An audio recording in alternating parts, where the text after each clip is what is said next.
জয় রাধে।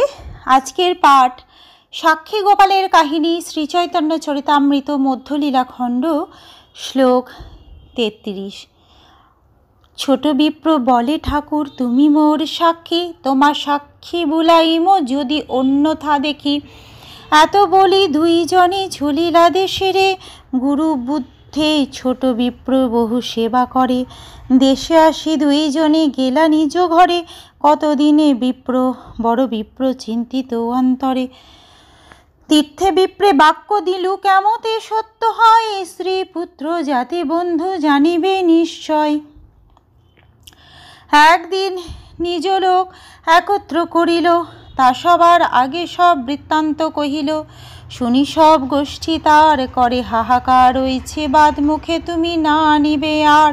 নিচে কন্যা দিলে কুল যাইবে নাশ, শুনিয়া সকল লোক করিবে উপহাস। তখন ছোট বিপ্র গোপাল বিগ্রহকে সম্বোধন করে বললেন, হে ঠাকুর, তুমি আমার সাক্ষী রইলে, পরে যদি প্রয়োজন হয় তাহলে সাক্ষ্য দেওয়ার জন্য আমি তোমাকে ডাকবো। এই বলে সেই দুই ব্রাহ্মণ গৃহাভিমুখী যাত্রা করলেন। আগের মতোই ছোট বিপ্র গুরু বুদ্ধিতে বড় বিপ্রের বহু সেবা করে যেতে লাগলেন। বিদ্যানগরে এসে দুই ব্রাহ্মণ নিজ নিজ গৃহে ফিরে গেলেন। কিছুদিন পর বড় বিপ্র মনে মনে চিন্তিত হলেন। তিনি ভাবতে লাগলেন, তীর্থস্থানে আমি ব্রাহ্মণকে কথা দিয়েছি এবং সেই কথা নিশ্চয় সত্য হবে। আমার স্ত্রী, পুত্র, আত্মীয় স্বজন, বন্ধুবান্ধব সকলের কাছে এখন অবশ্যই আমাকে সেই কথা খুলে বলতে হবে। তারপর একদিন সেই বৃদ্ধ ব্রাহ্মণ সমস্ত আত্মীয় স্বজন ও বন্ধুবান্ধবদের ডেকে সমস্ত কথা খুলে বললেন। সেই কথা শুনে তার আত্মীয় স্বজনেরা হাহাকার করে উঠলেন। তারা সকলে তাকে বললেন এই ধরনের কথা যেন তিনি আর কখনো মুখে না আনেন। সকলে আরও বললেন, তুমি যদি নিজ পরিবারে তোমার কন্যাকে দান করো তাহলে কৌলিন্য নষ্ট হয়ে যাবে। লোকে যখন সেই কথা শুনবে তখন তারা হাসাহাসি করবে। বিপ্র বলে, তীর্থবাক্য কেমনে করি আনো, যে হুক সে হউক আমি দিব কন্যা দান। জ্ঞাতি লোক কহে মোরা তোমাকে ছাড়িব, স্ত্রীপুত্র কহে বিষ খাইয়া মরিব। বিপ্র বলে, সাক্ষী বলাইয়া করিবেক নাই, জিতি কন্যা লবে মোর ব্যর্থ ধর্ম হয়। পুত্র বলে, প্রতিমা সাক্ষী সেহ দূর দেশে, কে তোমার সাক্ষী দিবে চিন্তা করো কিসে। নাহি কহি না কহিও হে মিথ্যা বচন, সবে কহিবে মোর কিছু নাহিক স্মরণ। তুমি যদি কহো আমি কিছুই না জানি, তবে আমি ন্যায় করি ব্রাহ্মণের যিনি। বৃদ্ধ ব্রাহ্মণ বললে, পুণ্যতীর্থে যে প্রতিজ্ঞা আমি করেছি কিভাবে আমি তা অন্যথা করব? তার ফলে যাই হোক না কেন আমি অবশ্যই সেই ব্রাহ্মণকে আমার কন্যাদান করব। সেই বৃদ্ধ ব্রাহ্মণের আত্মীয়রা তখন বললেন, তুমি যদি ওকে কন্যাদান করো তাহলে আমরা তোমার সঙ্গে সম্পর্ক ত্যাগ করব। আর তার স্ত্রী ও পুত্র বললেন, তুমি যদি তাকে কন্যাদান করো তাহলে আমরা বিষ খেয়ে মরব। বৃদ্ধ ব্রাহ্মণ বললেন, আমি যদি তাকে কন্যাদান না করি তাহলে সে শ্রী গোপালজিকে সাক্ষী রূপে ডাকবে। এভাবে সে জোর করে আমার কন্যা জিতে নেবে, তখন আমার ধর্ম ব্যর্থ হবে। তখন তার পুত্র বলল, একে তো সাক্ষী হচ্ছে প্রতিমা, তার উপর তাও আবার রয়েছে বহু দূর দেশে, কিভাবে তা এখানে এসে তোমার বিরুদ্ধে সাক্ষ্য দেবে? তুমি কেন এই দুশ্চিন্তা করছো? তুমি যে এরকম একটি অঙ্গীকার করেছো তা তোমাকে পুরোপুরিভাবে অস্বীকার করতে হবে না।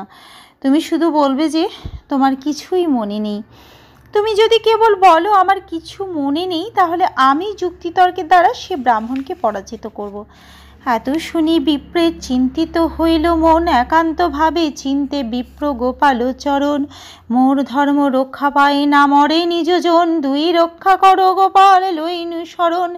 এই মতো বিপ্র চিত্তে চিন্তিতে লাগিল, আর দিন লঘু বিপ্র তার ঘরে আইল। আসিয়া পরম ভক্তি নমস্কার করি, বিনয় করিয়া কহে করো দুই জুড়ি। তুমি মোরে কন্যা দিতে করিয়াছ অঙ্গীকার, এবে কিছু নাহি কহ কি তোমার বিচার।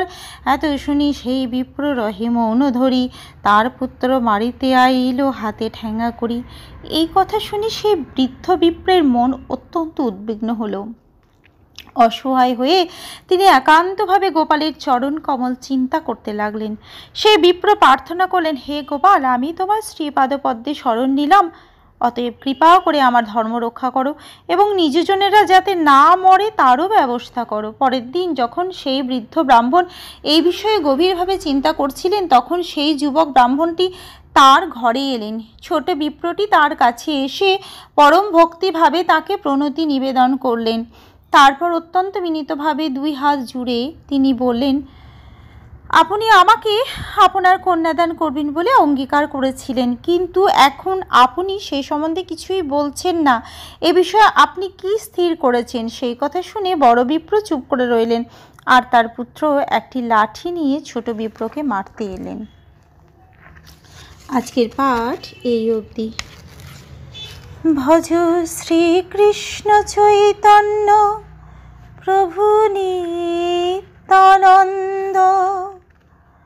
শ্রী অদ্বৈত গদাধর শ্রীবাসাদি গৌরে ভক্ত বৃন্দ।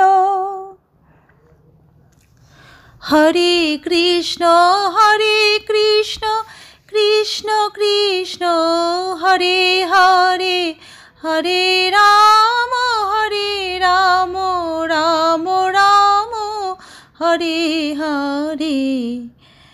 জয় রাধে জয় রাধে, জয় রাধে জয় রাধে। জয় রাধে।